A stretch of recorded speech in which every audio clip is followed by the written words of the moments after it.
जय माता। चरणं शरणं रमाम्बिगे, चरणं शरणं त्रयम्बके. Ordinarily, one's love is scattered on manifold objects of the world. When this love is withdrawn from all objects and focused on God, it takes the form of bhakti. But do not think that bhakti will lead you to a state of isolation and that you will not be able to love your family and friends any longer. The bhakti is gifted with unity of vision. He loves his God in his family, in his friends, in the society, and in the whole humanity. The modern men consider bhakti as a lower form of approach to God. They think that it is meant only for women folk and that jnana is the path meant only for men and intellectuals. Bhakti is love, transcendent of the gunas and devoid of sensual desire. Love associated with the gunas cannot be real bhakti. Where there is bhakti, there is shakti. Where there is shakti, there is mukti. Bhakti begins devotional exercises with the attitude that he has none in the world except his beloved. In advancing, he reaches the peak of parabhakti. Just as when the sun rises, the ice melts away, so too in parabhakti, the lower eye of the bhakta identified with the body becomes extinct. His body and mind becomes mere tools in the hands of God. Then God alone speaks with his messages through him. By practice of japa, meditation, contemplation, and metaphysical thinking, go deep into yourself. God dwells in your heart. You have to cross the mental realm and enter the heart in order to contact Him. From contact comes communion. God is the ocean of mercy. Call Him with your heart's devotion. Heartfelt prayers are answered. Have faith. Pray for right guidance, for discrimination, for ability to stick to dharma, for bhakti, and for capacity to love all without any attachment. Let your devotion to Mother express itself as the moral ardor, as the intensity of yearning, as devotion to quest, and as dedication to the sacred cause of the mission. Satkarma, righteous conduct, purified the chitta. In a purified chitta, alone can arise the stream of God contemplation and the fountain of ecstatic devotion. All the six inner enemies should perish in the sweeping current of God love. The mind must become pure like Ganga. Then, as the Ganga merges in the ocean, the mind dissolved in the Paramatman, that is the God. Worldly pleasures are fleeting. External happiness is at the foot of God. There is no object more attractive, more beautiful than God. Once you see a glimpse of His true nature, once you taste the joy of love with divine, then your mind can no longer be attracted towards anything in the world.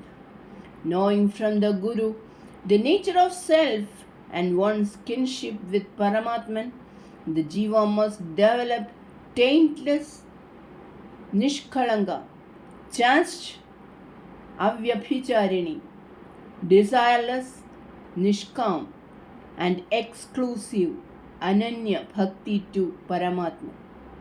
Bhava is all important in sadhana. Without bhava, one cannot go deep in meditation.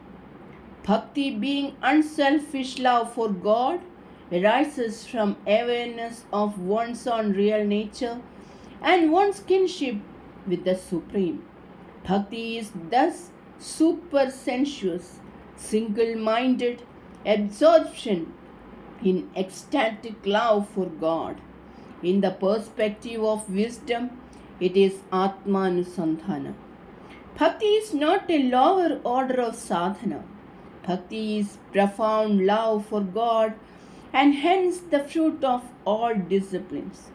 Mother has experienced the overwhelming ecstasy of God love, the grandeur and majesty of jnana, the transcendent poise, nirvikarata of yoga, and also the unique absorption, the nirvikalpa samadhi. Hence, Mother tells you, Bhakti belongs to an exalted order. It is only pseudo Vedantis who has not experienced Brahman who say that Bhakti is the lower rung to sadhana. Make God the sheet anchor of your life, remembering your affinity, your kinship, and your identity with Him. Pour forth your entire mind and heart to His feet. As a devoted Pativrata has no other image of man in her mind and heart, both in the wakeful and dream state of her consciousness, so should you have all absorbing devotion to the Supreme Being. Then it is called Avyabhicharini Bhakti. It is through this blessed absorption in God thought and God love that the sadhaka is able to enter the higher stage of uninterrupted contemplation to attain his identity with God, to merge in Him totally, to revel in that bliss, and to abide as the reality itself, as the one without a second. With single minded devotion in your heart and with the God of God experience ever in your vision, you should be attentive to your duties and to the call of your swadharma. You should act without agency, serve without attachment to any rewarded. Your entire life must become an unbroken exercise in devotion as expression of exalted soul communion. But this higher devotion will not come on you all on a sudden. It requires purification of mind through discipline, inquiry, moral virtue, and dharma-nishta.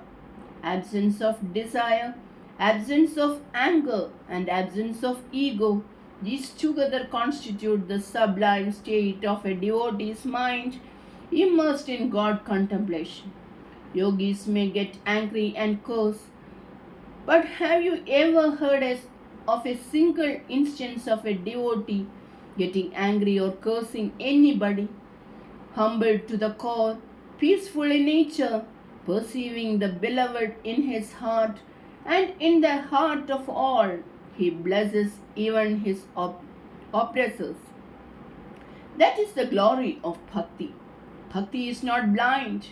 Bhakti has eye, the clear introspective eye to perceive one's own faults, the spiritual eye to visualize the divine everywhere. Bhakti has no superstition attached to it, for Bhakti springs up from pure knowledge of the Atman, from the awareness of the glory of God. The sense, the mind, and the intellect, being offshoots of Prakriti, cannot lead you to God. It is love and longing for God that takes you to divine presence. Bhakti, being unselfish love for God, arises from awareness of one's own real nature and one's kinship with the Supreme. Bhakti is thou supersensuous, single-minded absorption is ecstatic love for God. In the perspective of wisdom, it is Atmanusandhana. Difference of Bhakti and Jnana are only in the beginning stages of the quest. As they reach the summit of supermental stage, para, they all become one jnana bhakti and vairagya, indistinguishable and inseparable from one another. They constitute three aspects of perfection. Bhakti and vairagya pertain to the mind. They are the blessed states of an absolutely purified mind. In bhakti, mind is totally absorbed in God thought and God love. When the mind, being aware of the ephemerality of all sense objects, refuses to entertain any craving for any pleasure, either here or in the other worlds, it is called vairagya. When devotion to Mother increases and fully possesses you, all clinging and cravings, all attachments and passions would automatically leave you. Therein is the glory of bhakti. The ant not only discovers and enjoys the grain of sugar, but goes on telling this to other fellow ants so that all ants may enjoy the sweetness of the sugar. So too, the devotees not only enjoy the immortal bliss of God within, but go on proclaiming the glory of God and the supremacy of bhakti, so that other suffering jivas may enjoy the sweetness of bhakti and the nectar of God vision. The bhakta is clever. Before agreeing to be born again, he extracts a promise from God that he would never forget him. The love that subsists in ephemeral affinities of samsara is tainted with maya, and hence it is not prema. It is sneha only. It is moha. It binds. But the love for Guru and God, who is beyond maya, is bhakti. In mature state, it is prema. Bhakti purifies, elevates, transforms, and redeems. Bhakti unites you with the Supreme. Bhakti is itself beatitude. Bound by the love for the pure-minded bhakta, the all-merciful dwells constantly in his heart. Your bhava, your devotion, and your surrender should be of an exclusive type called ananya.